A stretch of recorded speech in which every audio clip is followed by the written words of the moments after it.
Olá pessoal, tudo bem? Bem-vindos ao Encantar Criança. Sou a Darda Azevedo, musicoterapeuta, trabalho com desenvolvimento infantil. E hoje o vídeo é para você que também passa por aquela experiência de será que eu sou tão desinteressante assim? Sabe aquela criança que chega na sessão e parece que tudo que você faz, nada capta o olhar dessa criança, nada capta o interesse dela? Vamos falar sobre isso? Depois da vinheta!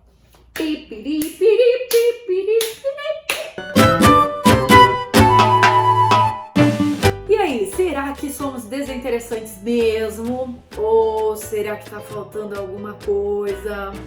Hoje eu vou trazer para vocês 3 serás que vocês vão se perguntar para saber se vocês estão sendo desinteressante mesmo ou seria uma outra questão de interesse, questão de compreensão dessa criança.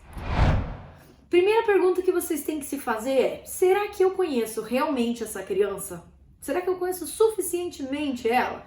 Sei dos interesses que ela tem, conheço os gostos musicais, brinquedos que ela gosta de brincar, tipos de brincadeiras que essa criança gosta de ter, qual que é o perfil dessa criança, se ela é mais sensorial, uma criança que gosta de brincadeiras de expectativa ou não, gosta de brincar com brinquedos. Será que eu conheço isso? Se você já pensa, nossa, eu acho que eu não conheço essa criança, é aí que você já deve agir.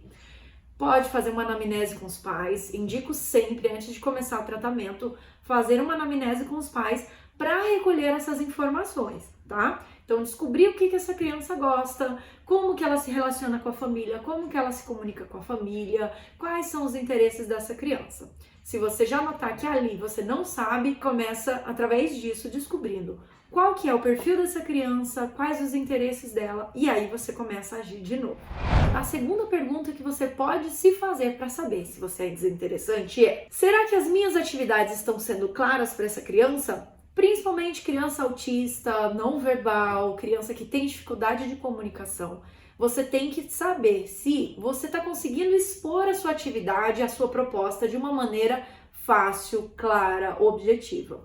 Se você estrutura a sua sessão de uma forma objetiva e clara, você consegue colocar as cadeiras, disponibilizar elas num lugar certo da sala, se você tem os materiais adequados, se você facilita a comunicação dessa criança, muitas vezes com a comunicação alternativa, com recursos visuais, a forma que você explica para essa criança, porque às vezes a gente desembesta a falar lá um monte de coisa para explicar para a criança.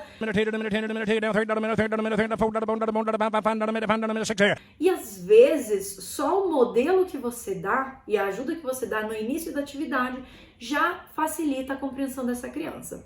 Então, se ali você já percebeu que talvez a sua estrutura de sala, a forma que você tem passado isso para a criança dentro da sessão, já recua um pouquinho, você já conhece a criança, agora você deve estruturar bem a sua sessão, facilitar a sua comunicação para que tudo que você vai propor para a criança seja claro e objetivo.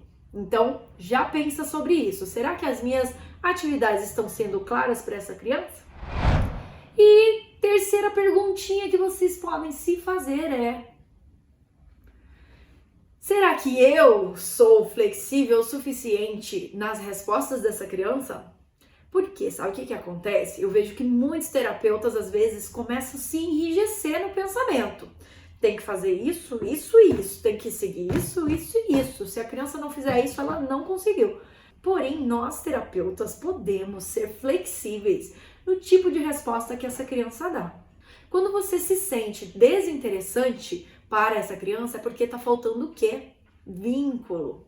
E o vínculo é a maneira mais fácil da gente conseguir trabalhar e desenvolver essa criança, porque ela confia na gente, ela ouve o que a gente tem a dizer, ela está disposta e disponível para brincar e interagir com a gente. E através daí que a gente consegue trabalhar e estimular essa criança. Então, nós terapeutas podemos ser flexíveis. Vamos dizer que eu planejei lá a sessão, tinha que pegar o animalzinho, terminar fazendo tal coisa, imitar o som do animal, mas essa criança começou a jogar esse animal pela sala. E a gente começa a ficar rígido pensando, não, essa criança tem que fazer exatamente o que eu tô fazendo. E se você tentar mudar um pouquinho e estruturar diferente essa finalização da brincadeira? Então a gente vai fazer o som do animal, o animal toda vez que ele pular, ele vai fazer aquele som, por exemplo, a vaca, E você começa a usar aquilo que a criança está fazendo para se aproximar dela, para você ter o interesse dela, para você aumentar esse vínculo dela. Então nós, terapeutas, professores de música, pai, mãe, quem for o responsável por estar estimulando essa criança, deve sempre colocar isso também em pauta. Será que eu sou flexível o suficiente para conseguir respeitar e entender o tipo de resposta que essa criança me dá? Ou não? Perguntinha importante aí pra gente. Bom, pessoal, então eu acho que essas 3 perguntas já vai ajudar você a descobrir se você é desinteressante para essa criança ou não. Qualquer dessas respostas que você descobrir que você não sabe ainda, corre atrás de responder isso. Lembrando que para a gente ser interessante, depende muito da nossa expressividade, de sabermos o momento certo de fazer uma intervenção, de como lidar com essa criança. Ser flexível também é bastante importante para a gente conseguir ser interessante, né?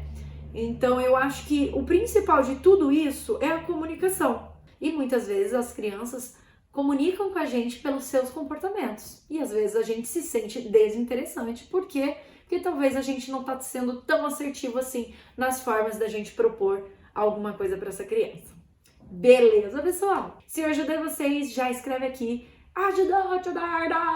Agora eu vou ser interessante, com certeza. Grande beijo para vocês. Se inscreva no canal, ative seu sininho, dá seu like.